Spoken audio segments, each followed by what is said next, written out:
പിതാവിൻ്റെയും പുത്രൻ്റെയും പരിശുദ്ധാത്മാവിൻ്റെയും നാമത്തിൽ ആമേൻ. ഈശോ മിശിഹായ്ക്ക് സ്തുതിയായിരിക്കട്ടെ. പ്രിയ സഹോദരങ്ങളെ, നമ്മൾ ദുഃഖശനിയിലേക്ക് പ്രവേശിക്കുകയാണ്.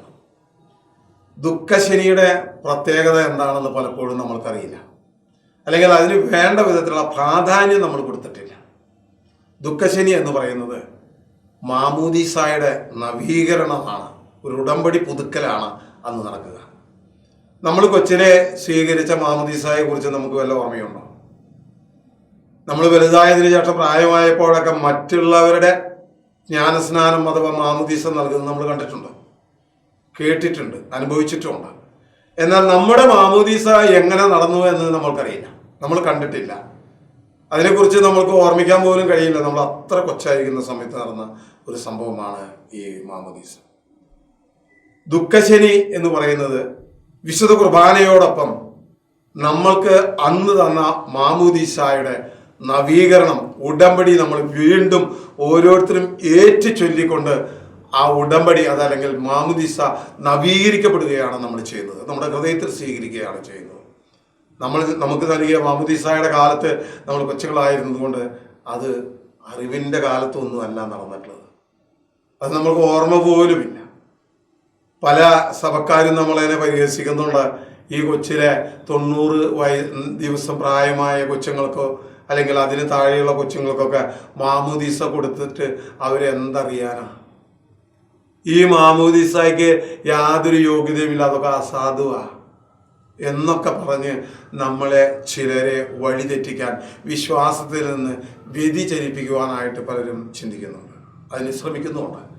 നമ്മുടെ ആളുകൾ നിർഭാഗ്യവശാൽ ഇത് ചോദിച്ചു കഴിയുമ്പോൾ ശരിയാ എന്ന് മാത്രം ഉത്തരം കൊടുക്കും. അറിയില്ല എന്താണ് കത്തോലിക്ക സഭ കൊച്ചുങ്ങളായിരിക്കുമ്പോൾ ഇത്രയും പ്രായം കുറഞ്ഞ കൊച്ചുകൾക്ക് എന്തടിസ്ഥാനത്തിലാണ് മാമോദീസ കൊടുക്കുന്നതെന്ന് പല സംശയങ്ങളും നമ്മുടെ ഉള്ളിലുണ്ട്. പറയുന്നവരോട് കൂടെ നമ്മൾ യോജിക്കുകയാണ്, നമുക്കറിയാത്തത് കൊണ്ടാണ്. പക്ഷെ ഈ മാമോദീസായുടെ നവീകരണ വേളയിലെങ്കിലും നമ്മൾ ഇതിനെക്കുറിച്ചൊന്ന് ചിന്തിക്കണം, അറിയണം. ഇല്ലെങ്കിൽ നമ്മൾ സ്വീകരിച്ചിട്ടുള്ള മാമോദീസായെക്കുറിച്ച് നമ്മൾക്ക് തന്നെ ബോധ്യമില്ലാതെ പോകും. അതുപോലെ തന്നെ പ്രത്യേകിച്ച് ദുഃഖശനി ദിവസം ഈ ജ്ഞാനസ്നാനത്തിന്റെ നവീകരണമാണ് പള്ളിയിൽ നടക്കുന്നതെന്ന് പലർക്കും അറിയില്ല. ദുഃഖ വെള്ളിയാഴ്ചയൊക്കെ നമ്മൾ നിറയെ ആളുകൾ പള്ളിയിൽ വന്നുകൂടും, എല്ലാവരും വരും. പക്ഷെ ഞാൻ പലപ്പോഴും ശ്രദ്ധിച്ചിട്ടുണ്ട്, ഈ ദുഃഖശനിയാഴ്ച ഈ സാധാരണ ദുഃഖ വെള്ളിയാഴ്ചയ്ക്കും ഉയർപ്പിന്റെ തിരുനാളുകളിലോ പങ്കെടുക്കുന്ന ജനങ്ങളുടെ 1/3 ഭാഗം മാത്രമാണ് ദുഃഖശനിക്ക് പള്ളിയിൽ വരുന്നത്, വിശുദ്ധ കുർബാനയിൽ പങ്കെടുക്കുന്നത്. ഇവിടെ നടക്കുന്ന ഈ നവീകരണ അനുഭവം പലർക്കും അറിയാത്തത് കൊണ്ടോ അതല്ലെങ്കിൽ അതിന് വേണ്ട വിധത്തിലുള്ള പ്രാധാന്യം നമ്മളിൽ പലരും അതിന് കൊടുത്തിട്ടില്ല. അപ്പോൾ കത്തോലിക്ക സഭ എങ്ങനെയാണ് ഈ കുഞ്ഞുങ്ങൾക്ക് മാമോദീസ കൊടുക്കുന്നത്, എന്തടിസ്ഥാനത്തിലാണ് എന്നൊന്ന് നമ്മൾ ചിന്തിച്ചറിയണം. പ്രിയ സഹോദരങ്ങളെ, നമ്മൾ അപ്പോസ്തല പ്രവർത്തനം വായിക്കുമ്പോൾ അതിൻ്റെ 2-ാമത്തെ അധ്യായത്തില് പത്രോസ്ലീഹ നീണ്ട ഒരു പ്രസംഗം നടത്തുന്നുണ്ട്. യേശു ക്രിസ്തു ആരായിരുന്നു എന്ന് ആ യഹൂദരുടെ മുമ്പിൽ വന്നുകൂടിയ ജനങ്ങളുടെ മുമ്പിൽ പത്രോസ്ലീഹ വളരെ വ്യക്തമായിട്ട് മനസ്സിലാകത്തക്ക വിധം അവൻ അവിടെ പ്രസംഗിച്ചു. യേശു ദൈവത്തിന്റെ പുത്രനാണെന്നും അവനെ ദൈവം അയച്ചതാണെന്നും അവൻ കുരിശിൽ മരിച്ചുവെന്നും നമ്മൾ ഉപേക്ഷിച്ച് കഴിഞ്ഞ കല്ല് മൂലക്കല്ലായി തീർന്നുവെന്നും ക്രിസ്തു അങ്ങനെ ദൈവം കർത്താവുമായി ഉയർത്തിയെന്നും ഒക്കെയുള്ള നീണ്ട ഒരു പ്രസംഗം ഇവിടെ പത്രോസ്ലീഹ നടത്തുന്നത് നമുക്ക് കാണാനായിട്ട് സാധിക്കും. അപ്പോസ്തല പ്രവർത്തനം 2-ാം അധ്യായം വായിക്കുമ്പോൾ പരിശുദ്ധാത്മാവിന്റെ ആഗമനം മുതൽ നമ്മളത് വായിക്കുന്നുണ്ട്, അറിയുന്നുണ്ട്. പ്രിയ സഹോദരങ്ങളെ, പലപ്പോഴും നമ്മൾ ഈ വിശുദ്ധ ഗ്രന്ഥം വായിക്കുന്ന കാര്യത്തിൽ നമ്മൾ പിന്നോക്കം. എന്തെങ്കിലും അറിവ് നമ്മൾക്ക് ഉണ്ടെങ്കിൽ അത് പള്ളിയിലെ കുർബാന മധ്യേ വൈദികൻ എന്തെങ്കിലും പറഞ്ഞത് കേൾക്കുന്നത് മാത്രമാണ് നമ്മുടെ അറിവ്. ഇപ്പോൾ പിന്നെ ധ്യാന കേന്ദ്രങ്ങളിലൊക്കെ പോയി കൺവെൻഷനുകളിലൊക്കെ പങ്കെടുത്ത് വാർഷിക ധ്യാനത്തിലൊക്കെ പങ്കെടുക്കുമ്പോഴൊക്കെ വളരെ വ്യക്തമായിട്ട് നമ്മൾക്ക് മനസ്സിലാക്കാൻ ഇപ്പോഴാണ് സാധിക്കുന്നത്. എങ്കിലും പലപ്പോഴും നമ്മുടെ ചിന്തയിൽ ഇതില്ല, നമ്മുടെ ബോധ്യത്തിലില്ല, നമ്മുടെ ഹൃദയത്തിലില്ല. അതുകൊണ്ട് ഈ ജ്ഞാനസ്നാനത്തിനെ കുറിച്ച് ചെറുതായി ഒന്ന് പഠിച്ചതിന് ശേഷം വേണം നമ്മൾ ഈ മാമോദീസായുടെ നവീകരണത്തിലേക്ക്, ആ ഉടമ്പടി പുതുക്കലിലേക്ക് നമ്മളൊന്ന് കടന്നു ചെല്ലാനായിട്ട്. പ്രിയ സഹോദരങ്ങളെ, പത്രോസ്ലീഹ പ്രസംഗിച്ചോ യേശു കർത്താവാണ്, യേശു കർത്താവാണ്. അവൻ മുമ്പേ പറഞ്ഞ ആകാശത്തിന് കീഴിൽ മനുഷ്യന്റെ രക്ഷയ്ക്ക് വേണ്ടി മറ്റൊരു നാമവും നൽകപ്പെട്ടിട്ടില്ല എന്ന് പത്രോസ് വളരെ വ്യക്തമായിട്ട് പ്രസംഗിച്ചു. അതിനുശേഷമാണ് ജനങ്ങൾക്ക് ബോധ്യം വരുന്നത് യേശു രക്ഷകനാണ്, ആകാശത്തിന് കീഴിൽ രക്ഷയ്ക്ക് മറ്റൊരു നാമവും നൽകപ്പെട്ടിട്ടില്ല. ഈ അറിവ് കിട്ടുന്നതിനേക്കാൾ മുമ്പ് പരിശുദ്ധാത്മാവിന്റെ ആഗമനം നടന്നു കഴിഞ്ഞ സമയത്താണ് ഈ പത്രോസ് ആദ്യമായിട്ട് പ്രസംഗിക്കുന്നത്. പറയുന്നത് പത്രോസ്ലിഹായുടെ പ്രസംഗം കേട്ട് 3000-ഓളം പേര് ഉടനെ മനസ്സാന്തരപ്പെട്ട് ജ്ഞാനസ്നാനം സ്വീകരിച്ചു. ഈ സ്നാനം സ്വീകരിക്കുന്നതിനേക്കാൾ മുമ്പ് ക്രിസ്തു ആരാണെന്ന് ശരിക്കും ബോധ്യപ്പെടുത്തിയിട്ടുള്ള പ്രസംഗം കേട്ടപ്പോൾ അത് കേട്ടുകൊണ്ടിരുന്ന ജനങ്ങൾ ഒന്നടങ്കം അപ്പോസ്തലന്മാരോട് ചോദിച്ചു, സഹോദരങ്ങളെ, ഇനി ഞങ്ങൾ എന്താണ് ഞങ്ങൾ ചെയ്യേണ്ടത്? ഞങ്ങളുടെ പൂർവ്വപിതാക്കന്മാരൊക്കെ ചേർന്ന് ഇങ്ങനെ മഹാ അപരാധം ചെയ്തു. ക്രിസ്തുവിനെ, ദൈവത്തിന് രക്ഷകനായി വന്നിട്ടുള്ള വ്യക്തിയെ കുരിശിൽ തറച്ചു കൊന്നു. സംഭവിച്ചു പോയി, നടന്നുപോയി. ഹൃദയം നുറുങ്ങിക്കൊണ്ട് അവർ പത്രോസിനോട് ചോദിക്കുകയാണ്, ഇനി ഞങ്ങൾ എന്താണ് ചെയ്യേണ്ടത്? സഹോദരങ്ങളെ, ഇനി ഞങ്ങൾ എന്താണ് ചെയ്യേണ്ടതെന്ന് ചോദിച്ചപ്പോൾ പത്രോസ്ലീഹ അവർക്ക് കൊടുത്ത മറുപടി ഇങ്ങനെയാണ്: യേശു ക്രിസ്തുവിന്റെ നാമത്തിൽ പാപമോചനത്തിനായി നിങ്ങൾ സ്നാനം സ്വീകരിക്കണം. ഹല്ലേലൂയ! നിങ്ങൾ ചെയ്യേണ്ടത് ഇതാണ്. യേശു ക്രിസ്തുവിന്റെ നാമത്തിൽ പാപമോചനത്തിനായി നിങ്ങൾ സ്നാനം സ്വീകരിക്കണം. അപ്പോൾ പരിശുദ്ധാത്മാവിന്റെ ദാനങ്ങൾ നിങ്ങൾക്ക് ലഭിക്കും. പ്രിയ സഹോദരനെ, മാമോദീസ, ജ്ഞാനസ്നാനം എന്ന് പറയുന്നത് പാപമോചനത്തിനുള്ള വഴിയാണ്. അപ്പോൾ വീണ്ടും സംശയം വന്നു, ഈ 90 ദിവസം മാത്രം പ്രായമുള്ള കുഞ്ഞുങ്ങൾക്ക് ജ്ഞാനസ്നാനം കൊടുക്കുമ്പോൾ എന്ത് പാപ അവരുടെ ജീവിതത്തിൽ ഉണ്ടാകുന്നത്? ഒരു പാപവുമില്ല. അതുകൊണ്ട് ആ വാക്ക് ശരിയുമല്ല. ജ്ഞാനസ്നാനം കുഞ്ഞുങ്ങൾക്ക് കൊടുക്കുന്നത് ശരിയല്ല എന്ന് വാദിക്കുന്നവരുടെ കൂടെ നമ്മൾക്ക് വീണ്ടും നമ്മുടെ സംശയങ്ങൾ അവരോടൊപ്പം ചേരാൻ നമ്മളതിനെ പ്രേരിപ്പിക്കുന്നു. എന്നാൽ എന്തുകൊണ്ടാണ് കത്തോലിക്ക സഭ കുഞ്ഞുങ്ങൾക്ക് സ്നാനം സ്വീകരിക്കുന്നത്? എന്തടിസ്ഥാനത്തിലാണ്? വിശുദ്ധ ഗ്രന്ഥത്തിൽ അതിന് എന്തെങ്കിലും സാക്ഷ്യങ്ങളുണ്ടോ? വിശുദ്ധ ഗ്രന്ഥം അതിനെക്കുറിച്ച് എന്താണ് പറയുന്നത്? ഇവിടെ നമ്മൾ സങ്കീർത്തനം വായിക്കുമ്പോൾ 51-ാം സങ്കീർത്തനത്തിന്റെ 5-ാമത്തെ വാക്യത്തിൽ എഴുതി വെച്ചിരിക്കുകയാണ്, പാപത്തോടെയാണ് ഞാൻ പിറന്നത്, എന്റെ അമ്മയുടെ ഉദരത്തിൽ ഉരുവായപ്പോഴേ ഞാൻ പാപിയായിരുന്നു. ഹല്ലേലൂയ! ഞാൻ പറയുന്നതല്ല, ഏതെങ്കിലും വൈദികൻ പറയുന്നതല്ല, ഏതെങ്കിലും ബ്രദർമാര് പറയുന്നതല്ല, വിശുദ്ധ ഗ്രന്ഥത്തിൽ സാക്ഷ്യപ്പെടുത്തി വെച്ചിരിക്കുക. 51-ാമത്തെ സങ്കീർത്തനത്തിന്റെ 5-ാമത്തെ വാക്യത്തിൽ അവിടെ എഴുതി വെച്ചിരിക്കുകയാണ്, പാപത്തോടെയാണ് ഞാൻ പറഞ്ഞത്, എന്റെ അമ്മയുടെ ഉദരത്തിൽ ഉരുവായപ്പോഴേ ഞാൻ പാപിയായിരുന്നു. ഹല്ലേലൂയ! പ്രിയ സഹോദരങ്ങളെ, ഞാനും നിങ്ങളും ഒക്കെ അമ്മയുടെ ഉദരത്തിൽ നിന്ന് പുറത്തു വരുമ്പോഴേ ഈ പാപം പേറിയാ കടന്നു വരുന്നത്. എങ്ങനെയാണ് അമ്മയുടെ ഉദരത്തിൽ വെച്ച് അല്ലെങ്കിൽ പിറന്നു വീഴുമ്പോൾ ഞാനും നിങ്ങളൊക്കെ പാപിയായി തീരുന്നത്? ഉൽപ്പത്തി പുസ്തകത്തിലേക്ക് പോകണം. അവിടെ സംഭവിച്ചിരിക്കുന്നത് ആദവും ഹവ്വായും ദൈവത്തിന്റെ വചനത്തെ ധിക്കരിക്കുകയാണ്. ഈ തോട്ടത്തിന്റെ നടുവിൽ നിൽക്കുന്ന പഴമല്ലാതെ ബാക്കിയൊക്കെ നിങ്ങൾ ഭക്ഷിച്ചൊക്കെ നിങ്ങൾക്കുള്ളതാണ്. അങ്ങനെ പറഞ്ഞ് സ്വാതന്ത്ര്യം കൊടുത്ത് വിട്ടതാണ് ഈ ദമ്പതിമാര് രണ്ടുപേരെയും. ഒരൊറ്റ പഴം മാത്രമേ തിന്നരുതെന്ന് കൽപ്പിച്ചിട്ടുള്ളൂ. പക്ഷെ ആദത്തിനും ഹവ്വായ്ക്കും അതനുസരിക്കാൻ കഴിഞ്ഞില്ല. ആ പഴത്തിലേക്ക് നോക്കിയപ്പോൾ അത് കാണാൻ കൗതുകമുള്ളതും കഴിക്കാൻ സാധേറിയതും അറിവേകാൻ അഭികാമ്യമാണെന്നും കണ്ട് ആ സാത്താന്റെ വാക്ക് കേട്ട് അവർ ആ പഴം പറിച്ചു തിന്നു എന്നാണ് പറയുന്നത്. അപ്പൊ ആരുടെ വാക്കാണ് അവരനുസരിച്ചത്? ദൈവം എത്രമാത്രം ദാനങ്ങൾ അവർക്ക് കൊടുത്തിട്ടുണ്ട്, അധികാരങ്ങൾ കൊടുത്തിട്ടുണ്ട്.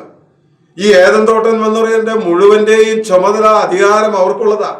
മറ്റൊരു മനുഷ്യൻ അതിൻ്റെ ഉള്ളിലില്ല. ആ കാലഘട്ടത്തിൽ ഇത്രമാത്രം അധികാരങ്ങൾ നൽകി എന്തെല്ലാം ഇവർക്ക് വേണ്ടി ദൈവം സൃഷ്ടിച്ചു. എല്ലാം സൃഷ്ടിച്ചു കഴിഞ്ഞതിന് ശേഷമാണ് മനുഷ്യന് രൂപം കൊടുത്തത്. കാരണം നാളെ മനുഷ്യൻ പറയരുത്, എൻ്റെ മിടുക്ക് കൊണ്ട്, എൻ്റെ അധ്വാനം കൊണ്ട്, എൻ്റെ ബുദ്ധി കൊണ്ട് ഞാൻ ഉണ്ടാക്കിയതാണ് ഈ കാണുന്നതെല്ലാം എന്ന് മനുഷ്യൻ അഹങ്കരിക്കാതിരിക്കാൻ സർവ്വതും സൃഷ്ടിച്ചു കഴിഞ്ഞതിന് ശേഷം അവസാനത്തെ സൃഷ്ടിയാ മനുഷ്യൻ. അവൻ ഏകനായിരിക്കുന്നത് നന്നല്ല. പുരുഷനെ സൃഷ്ടിച്ചു കഴിഞ്ഞപ്പോൾ അവൻ എപ്പോഴും ദുഃഖിതനായി എവിടെയെങ്കിലുമൊക്കെ ഇരുന്ന് ആലോചിക്കുന്നത് കണ്ടപ്പോൾ ദൈവത്തിന് മനസ്സിലായി പുരുഷൻ ഏകനായിരിക്കുന്ന നന്നല്ല എന്ന് കണ്ട് അവനൊരു ജീവിത പങ്കാളിയെ ദൈവം നിർമ്മിച്ചു കൊടുക്കുക, സൃഷ്ടിക്കുകയാണ്. ഈ ജീവിത പങ്കാളി മൊത്തമുള്ള സന്തോഷകരമായ ജീവിതത്തിനിടയിൽ ദൈവത്തിന്റെ കൽപ്പന അവർ മറന്നു. സാത്താൻ അവരോട് ചോദിക്കുന്നു, ഈ പഴം ഭക്ഷിക്കരുതെന്ന് നിങ്ങൾ പറഞ്ഞിട്ടുണ്ടോ? നിങ്ങളോട് ഹവ്വ പറഞ്ഞു, ഭക്ഷിക്കരുതെന്നല്ല, തൊടുക പോലും ചെയ്യരുത്, നോക്ക പോലും ചെയ്യരുത്, അരുത്തിക്ക് പോലും പോകരുതെന്നാണ് പറഞ്ഞിരിക്കുന്നത്. ഇത്രയും അവൾക്ക് അറിവുണ്ടായിരുന്നു. എന്നിട്ടും ആ പഴത്തിനെ കുറിച്ചിട്ടുള്ള വിവരണം കേട്ടപ്പോൾ അവൾക്ക് ഉള്ളിന്റെ ഉള്ളിൽ ഒരു ദുർമോഹം ഉണ്ടായി. യാക്കോബ് ശ്ലീഹായുടെ ലേഖനത്തിൽ പറയുന്നുണ്ടത്.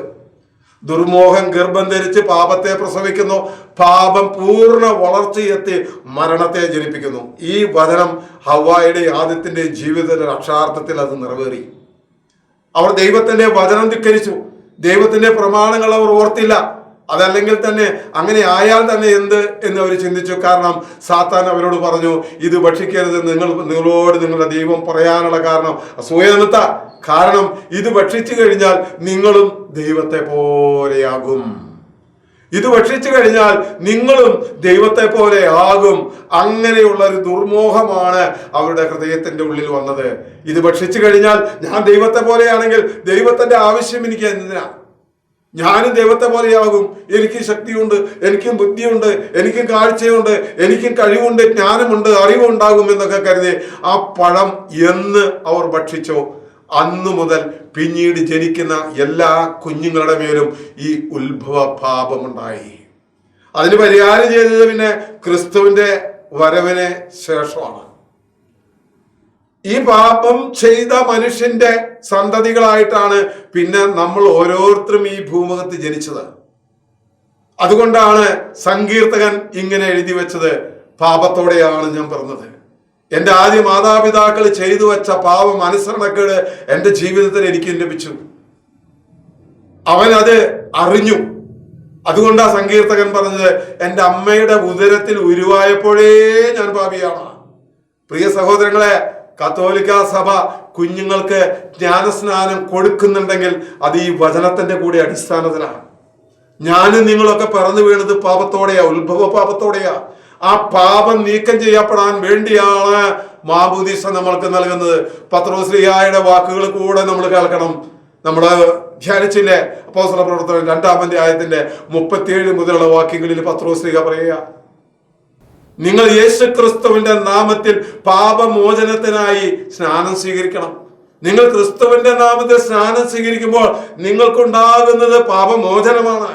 അതുകൊണ്ട് ആദ്യത്തിൽ തന്നെ പത്രോസ് ശ്ലീഹ പറഞ്ഞത്, നിങ്ങൾ പശ്ചാത്താപിക്കണം, എന്നിട്ട് ക്രിസ്തുവിന്റെ നാമത്തിൽ പാപമോചനത്തിന് വേണ്ടി നിങ്ങൾ സ്നാനം സ്വീകരിക്കണം. അങ്ങനെ സ്നാനം സ്വീകരിച്ചു കഴിയുമ്പോൾ പരിശുദ്ധാത്മാവിന്റെ ദാനങ്ങളെല്ലാം നിങ്ങൾക്ക് ലഭിക്കും. നിങ്ങൾക്ക് മാത്രമല്ല, നിങ്ങളുടെ മക്കൾക്കും വിദൂരസ്ഥർക്കും സമീപസ്ഥർക്കും എല്ലാവർക്കും ഈ ദാനം ലഭിക്കുമെന്ന് വളരെ വ്യക്തമായിട്ട് പത്രോസ് ശ്ലീഹ പ്രസംഗിച്ചു കഴിഞ്ഞപ്പോൾ അത് പൂർണ്ണമായ ഉൾക്കൊണ്ട ജനം മുഴുവനും മാമോദീസ സ്വീകരിച്ചു. 3000-ഓളം പേർ ക്രിസ്തുവിന്റെ സഭയിലെ അംഗമായി തീർന്ന വലിയ ആ ദിവസമാണ് ശനിയാഴ്ച, ദുഃഖ ശനിയാഴ്ച. നമ്മൾ പോയി ഈ മാമോദീസായുടെ നവീകരണം നമ്മൾ ഓരോ വ്യക്തികളും നടത്തേണ്ട കടമയുണ്ട് നമുക്ക്. അതൊരു ചടങ്ങല്ല, മറിച്ച് കത്തോലിക്ക സഭയിൽ നീ ജനിച്ച് മാമോദീസ സ്വീകരിച്ചിട്ടുള്ളവരാണെങ്കിൽ ദുഃഖ ശനിയാഴ്ച നീ തീർച്ചയായും നിന്റെ ദേവാലയത്തിൽ, നിന്റെ ഇടവക ദേവാലയത്തിൽ പോയി ഈ മാമോദീസായുടെ നവീകരണം നീ നടത്തുന്നില്ല എങ്കിൽ സഹോദരങ്ങളെ, ഈ ജ്ഞാനസ്നാനത്തിന്റെ വില ഇവിടെ നഷ്ടപ്പെടുത്തരുത് നമ്മൾ ആരും. അതുകൊണ്ട് നാളെ ഈ പ്രാവശ്യത്തെ ശനിയാഴ്ച ദിവസം ഞാനും നിങ്ങളും ഒക്കെ പോയി ജ്ഞാനസ്നാനം സ്വീകരിച്ച് നവീകരണം ഏറ്റുപറഞ്ഞ് അത് നമ്മൾ ഉടമ്പടി പുതുക്കിയില്ലെങ്കിൽ സ്നാനത്തിന്റെ വില നമ്മളിൽ നിലനിൽക്കുകയില്ല എന്നുകൂടി നമ്മൾ തിരിച്ചറിയണം. അതുകൊണ്ട് നമ്മൾക്ക് ഇനിയുള്ള ഓരോ ദുഃഖ ശനിയാഴ്ചയിലും, ദുഃഖ വെള്ളിയാഴ്ചക്ക് എന്ത് പ്രാധാന്യം കൊടുത്തു, പെസഹ വ്യാഴാഴ്ചയ്ക്ക് കൊടുക്കുന്ന പ്രാധാന്യം എന്താ, ഉയിർപ്പ് തിരുനാളിന് കൊടുക്കുന്ന പ്രാധാന്യം എങ്ങനെയാണോ അതുപോലെ പ്രാധാന്യമുള്ള ഒരു ദിവസം കൂടിയാണ് ഈ ദുഃഖശനി എന്ന് ഓർത്തുകൊണ്ട് നമുക്ക് അതിൽ പങ്കുചേരുവാൻ ദൈവത്തിന്റെ ആത്മാവ് നമ്മൾ അനുഗ്രഹിക്കട്ടെ, ശക്തിപ്പെടുത്തട്ടെ എന്ന് പ്രാർത്ഥിച്ചുകൊണ്ട് പിതാവിന്റെയും പുത്രന്റെയും പരിശുദ്ധാത്മാവിന്റെയും നാമത്തിൽ ആമേൻ.